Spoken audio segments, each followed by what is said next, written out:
चल भाई रोल।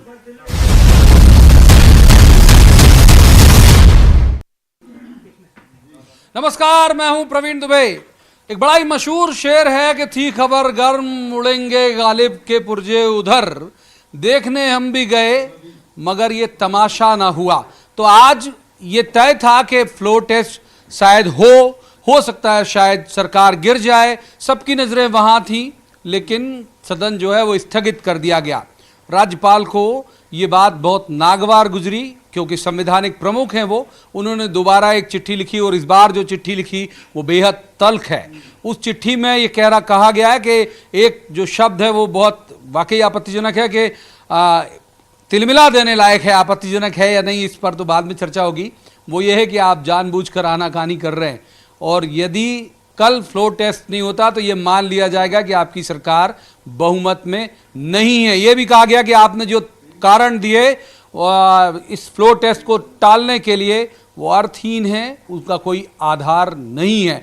तो कुल मिलाकर सबसे पहले हम आपको आज दिन भर का एक सूरत हाल जल्दी से ब्रीफ कर देते हैं क्योंकि जो दर्शक अभी जुड़े हैं उन्हें पता चलना चाहिए कि आज दिन भर आखिर हुआ क्या।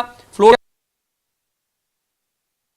गया, राजभवन में परेड हुई, 106 लोगों को लेके ये लोग साथ में पहुंचे बीजेपी के लोग, और उसके बाद एक याचिका भी लगा दी गई सुप्रीम कोर्ट ने जिसे स्वीकार भी कर लिया गया है। कल से उस पर सुनवाई शुरू होगी। कल सुबह 11 बजे का वक्त उसके लिए मुकर्रर किया गया है। इस बीच बीजेपी ने तय किया कि फिर से सुरक्षित भेजो। मानेसर एयरपोर्ट तक पहुंच गए विधायक, वापस बुला लिया गया। तो कुल मिलाकर लगातार घटनाक्रम बदल रहा है। हम अगर उसे एक शब्द में कहें हिंदी के तो शिकंजा जो है वो कसता चला जा रहा है। लेकिन मुख्यमंत्री कमलनाथ जो हमारे सोर्सेस हैं वो ये बता रहे हैं कि वो मूड में नहीं है कि इतनी आसानी से हार मान ली जाए। वो विकल्पों पर विचार कर रहे हैं। विधायकों की मीटिंग चल रही इस समय सीएम हाउस में। कहा यह भी जा रहा है कि संभवतः मुख्यमंत्री राज्यपाल से मिलने भी जा सकते हैं। कल भी गए थे रात में 12 बजे। तो अगर वो गए तो हम जरूर इस प्रोग्राम के बीच में ही आपको पूरा अपडेट देंगे। हमारे जो रिपोर्टर हैं वो सभी जगह तैनात हैं, मुस्तैद हैं, और लगातार आप महसूस भी कर रहे होंगे कि जब से ये क्राइसिस शुरू हुआ है, ये नाटक शुरू हुआ है, या जो भी आप शब्द देना चाहें, जब से शुरू हुआ है तब से हम आपको सबसे आगे रखे हुए हैं इस पूरे घटनाक्रम को लेकर। तो एक खास पैनल भी हमारे साथ यहां पर मौजूद है, उनसे बात भी करेंगे, समझेंगे भी कि क्या क्या विकल्प अब बच जाते हैं, होगा क्या। लेकिन पहले आपको जल्दी से दिखाते हैं एक रिपोर्ट, देखिए।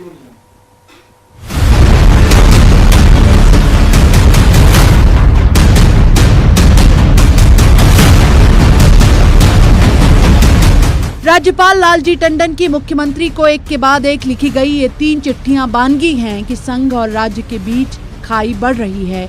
चिट्ठी में सीएम की जवाबी चिट्ठी के भाषा और भाव को लेकर किए गए ऐतराज पर भी गौर कीजिए जरा। बानगी ये भी कि इस तीसरी चिट्ठी में राज्यपाल का लहजा कुछ सख्त हुआ है। महामहिम ने लिखा है कि कल यानी 17 मार्च को मुख्यमंत्री फ्लोर टेस्ट कराएं, अपना बहुमत सिद्ध करें, अन्यथा ये माना जाएगा कि आपको बहुमत प्राप्त नहीं है। बाकी सरकार का रवैया ये कि वो हर बार के लिए तैयार है, जैसे बर्खास्त कर दिए जाने की हद भी आए अगर तो परहेज नहीं। सदन की हार सड़क पर सहानुभूति दिलाएगी। उनसे कह रहे हैं कि अगर आप कहते हो कि हमारी बहुमत नहीं है तो आप अविश्वास प्रस्ताव ले आइए। ऐसा लग रहा है इसमें से क्यों शर्मा रहे हैं वो? बेंगलुरु से विधायकों से मिलने?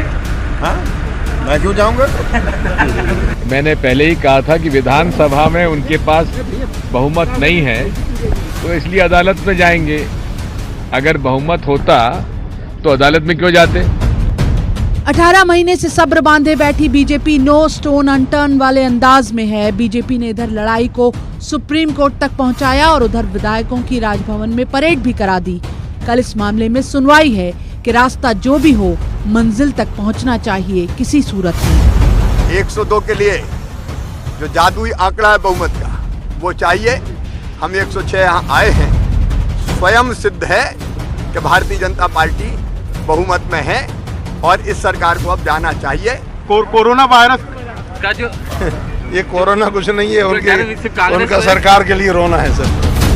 एमपी में इस वक्त हीरे से भी बेशकीमती कुछ है तो वो विधायक हैं। ये तस्वीर इस बात की तस्दीक है कि किस तरह बीजेपी और कांग्रेस अपने अपने खेमे की साथ संभाल कर रही है। कैसे बसों में भरकर लाए और ले जाए जा रहे हैं विधायक कि कोई इस पार से उस पार न होने पाए। उधर बेंगलोर के सिंधिया समर्थक विधायकों के मीडिया के सामने आने की भी खबरें हैं। तो वो जब मीडिया में खुद आके बोल रहे हैं, सब अभी बोलने वाले भी होंगे, सब उन्हें ऑडियो वीडियो भेजे हैं, इसलिए मीडिया में आके खुद कहेंगे। कमलनाथ सरकार रहेगी या जाएगी, अब ये सवाल एमपी के सियासी गलियारों से धीरे धीरे गुम हो रहा है। आंकड़ों के गणित में बीजेपी दांव मार रही है। अब सवाल ये है कि सरकार की रवानगी का रास्ता क्या चुना जाएगा। हालांकि क्रिकेट की तरह अनिश्चितताओं का खेल है राजनीति, जहां आखिरी दांव तक उम्मीद बाकी रहती है। Bureau report, news 18, Madhya Pradesh.